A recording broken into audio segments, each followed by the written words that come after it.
back home in politics, the frequency of protest action for basic infrastructural remedies has raised questions about the efficiency and responsibilities of members of parliament. But in part 2 of our feature, looking at the issue, we explore the legislative responsibilities of an MP. Water, funeral and back-to-school help. The list of constituency demands on an MP is long and predictable, so much so that it's usually the selling script before an election. But Executive Director of the Jamaica Accountability Meter Portal, Jeanette Calder, believes sometimes even the MP is not aware of his or her other responsibilities. Several times I have heard the journalists say, what is the value you think you'd be able to bring to the legislature? I'm still waiting on the answer. Ms. Calder attributes this one-sided view to the absence of a specified job description for MPs.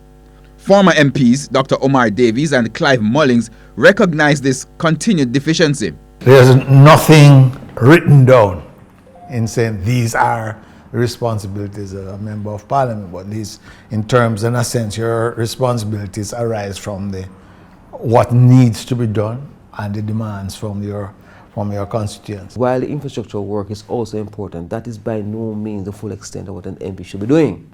If an MP is successful in that, all well and good.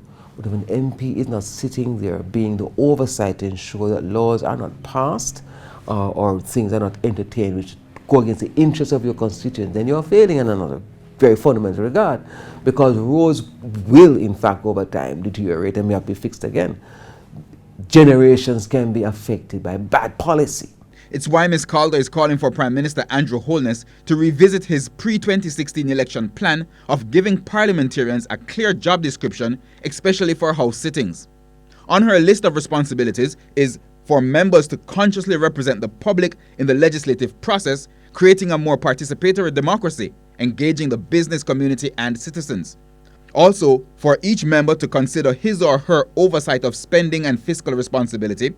She also notes that the Jamaica Constitution does not recognize or mention political parties, and so parliamentarians should operate in a non-partisan manner. I would like to see members of parliament who are there under the Jamaica Labour Party, entered on a ticket of the Jamaica Labour Party, being comfortable to be critical of their government, being comfortable looking at the budget that Minister Clark presented and seeing something that they're not so clear on, and be willing to stand in the parliament and ask a question because they need more clarification.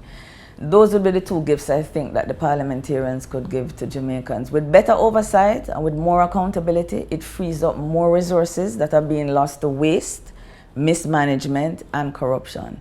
She argues that if the public and the House members are educated on these responsibilities and processes, if MPs take their oversight responsibility more seriously and the accountability structure is enforced and adhered to, Jamaica would be improved beyond recognition in less than 10 years.